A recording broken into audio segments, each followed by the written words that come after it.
आदाब नाज़रीन, इस वक्त की खास खबरों में इस्तकबाल है आपका। वज़ीर-ए-आज़म नरेंद्र मोदी ने शहरियत तरमीमी कानून की मुखालिफत में तशद्दुद और आतिश ज़दगी करने वालों को सख्त फटकार लगाते हुए कहा है कि समाज में तशद्दुद के लिए कोई जगह नहीं है।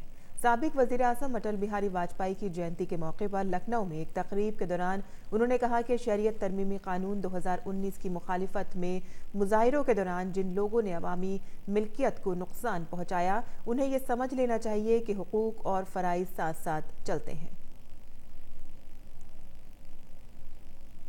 और शरियत तरमीमी कानून की हिमायत में मुल्क के साथ ही बैरून मुल्क में भी रैलियां निकाली जा रही हैं। बुध को IIT मुंबई के तलबा ने दिखावे पर मत जाओ, अपनी अकल लड़ाओ नामी रैली का इनेकाद किया।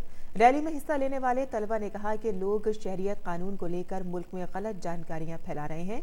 इसके लिए आवाम के दरमियान जाकर तलबा पैगाम दे रहे हैं कि दिखावे पर मत जाओ, अपनी अकल लड़ाओ। गोवा के सांकली में भी रैली निकालकर कानून की हिमायत की गई। इस कड़ी में बुध को अमेरिका में भी लोगों ने शरियत तरमीमी कानून के हक में रैली निकाली।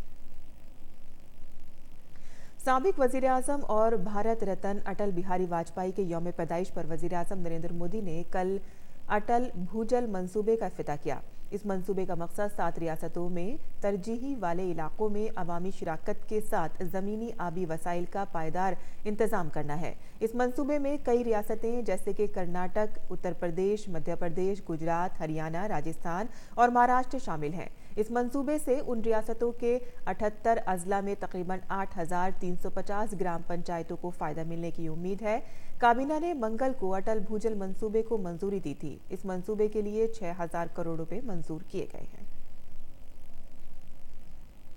और रोहतांग दर्रे के नीचे बनाई जा रही सुरंग का नाम बुध को अटल बिहारी वाजपेयी के नाम पर रखा गया।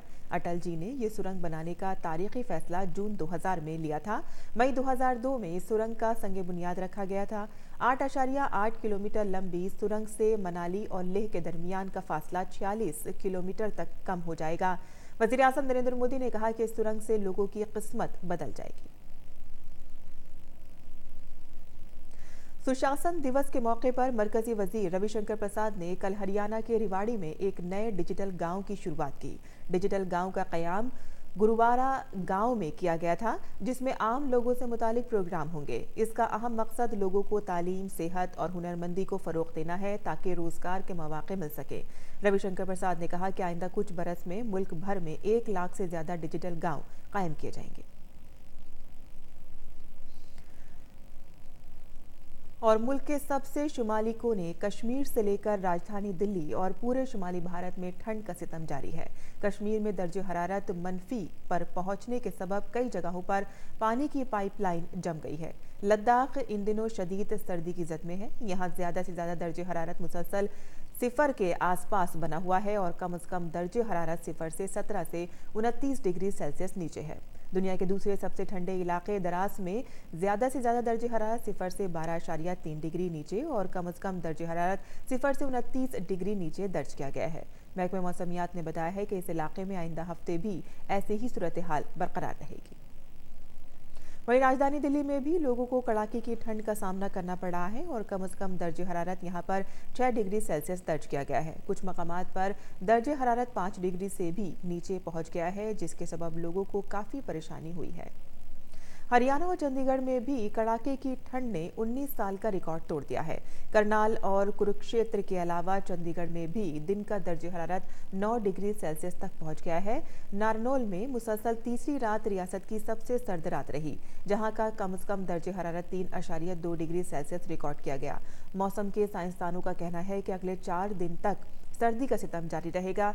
इस दौरान सुबह घना कोहरा छाया रहेगा और 31 दिसंबर को हल्की बारिश के आसार हैं। सर्द लहर के सबब आज भी प्राइवेट और सरकारी स्कूल बंद रहेंगे।